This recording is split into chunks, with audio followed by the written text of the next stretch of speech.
What's going on, everybody? Welcome back to the show. It's Sports Gambling Daily for April 9th. It's a Tuesday. Hey, my name's Jared, and if you are new here, welcome to the show.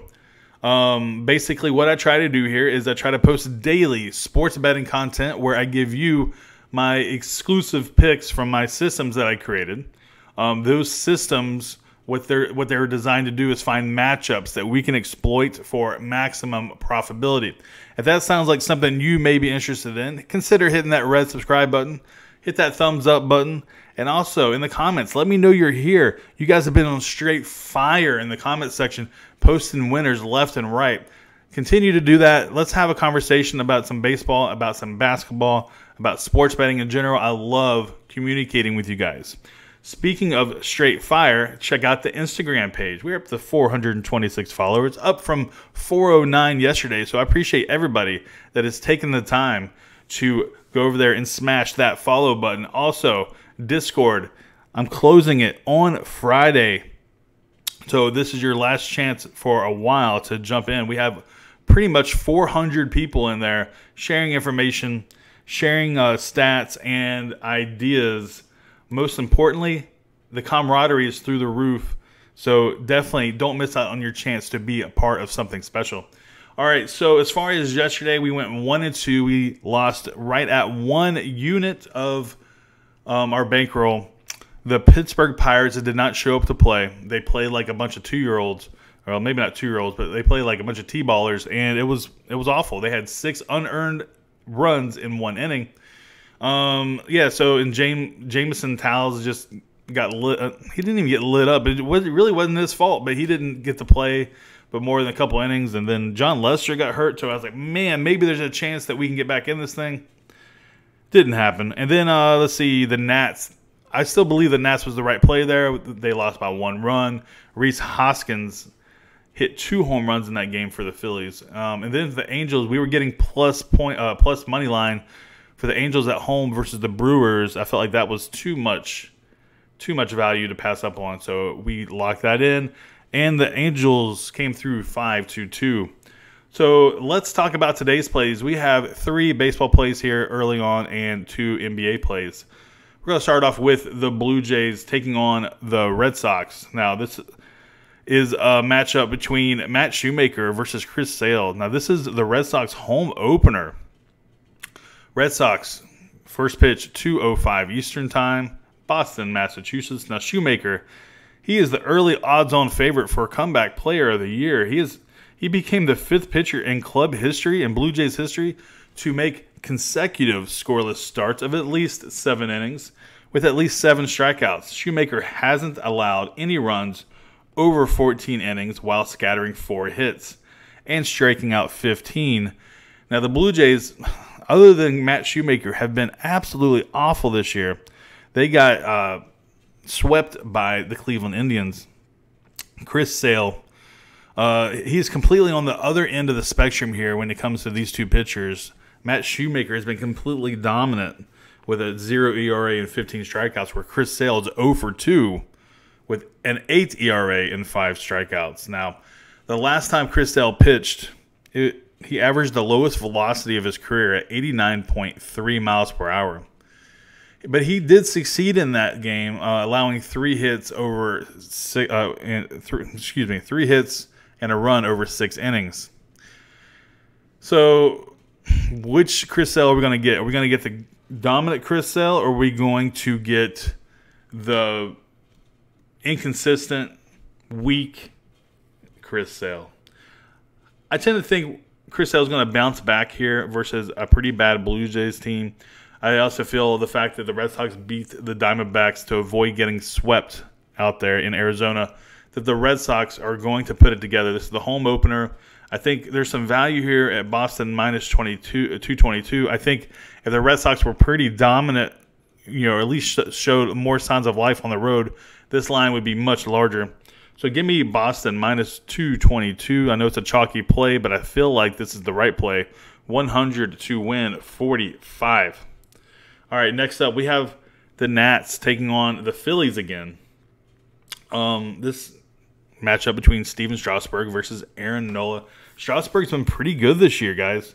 He has allowed 8 hits or fewer in his past 53 starts, dating back to September 7th of 2016. That's the longest streak in franchise history, and it's tied for the 3rd longest active streak in the majors. Now, his last start, he pitched 6 scoreless innings. Aaron Nola, he got roughed up last time he played the Nationals. He got pulled early, but I think he ended up getting a no decision on that one. He hasn't been sharp in his last 2 starts. He's allowed 7 runs in 9 innings. Yeah, in the last game versus the Nats, he gave up 3 home runs in that game. He has struck out 10 this year. Aaron Nola, he'll be fine, but I feel like for some reason the Nats have his number. As a matter of fact, the Phillies are 5-11 in Nola's last 16 starts versus the Nationals. So, give me the Nats again here, plus 120. 100 to win 120. The Nats are a much better team than most people think. A lot of people think the fact that Bryce Harper is no longer there, all of a sudden they must be worse. But actually, I feel like, if anything, they probably are at least a tad bit better than they were before Bryce got there. All right, so let's move on to Minnesota versus the Mets. Excuse me. All right, so this game, I actually love this game, guys. We got Kyle Gibson taking on Jacob deGrom.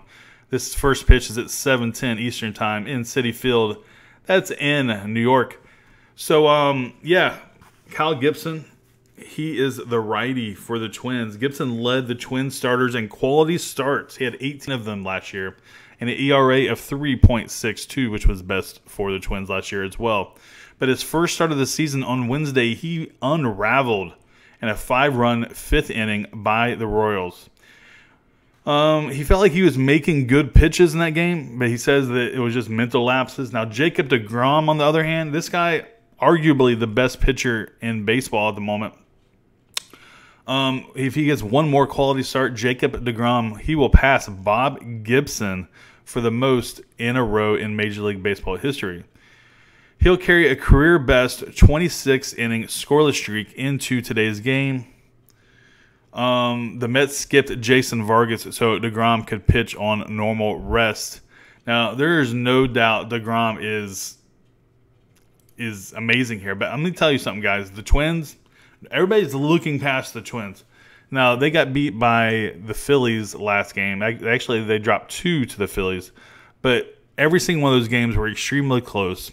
The Twins are a pretty good team here. Believe it or not, I know it's hard to say those words, but they are. So here's the thing. In this game, there's so much value here on the Twins plus 189. I seriously believe that, I'm not saying that they're going to win this game, but if we took this game for the rest of our life, even with Jacob deGrom on the bump, we would win money. We would be very wealthy if we took this game every single time. So I like what this line offers, plus 189. And, you know, this line opened up at like almost plus 200. I was pretty excited last night. I was like, you know what? I'm going to go to bed.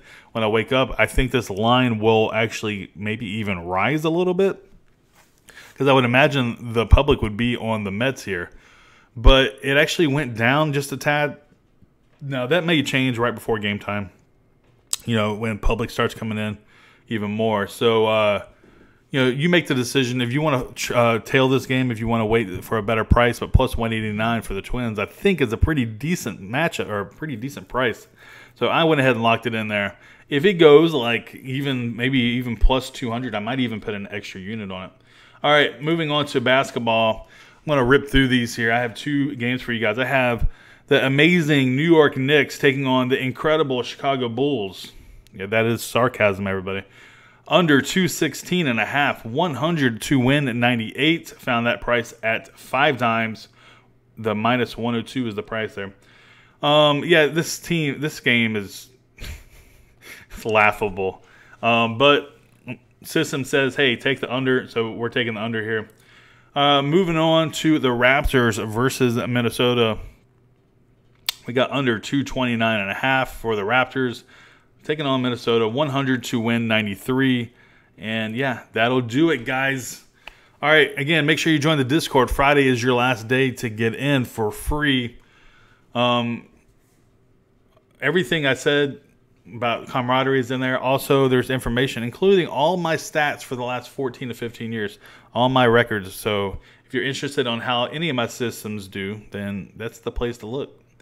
Let's see. I think that's it, guys. Now, if I have any other plays in any of my systems, I will post them in the Discord. I'm not going to make another YouTube video for it today. But hey, if you enjoyed this episode, if you made it this far and you're not subscribed yet, smash that subscribe button. I try to do this every single day, and I totally appreciate the support. And I will see you guys tomorrow. Good luck to you. Good luck to me. Good luck to all of us. And I'll see you guys at Whataburger. Peace.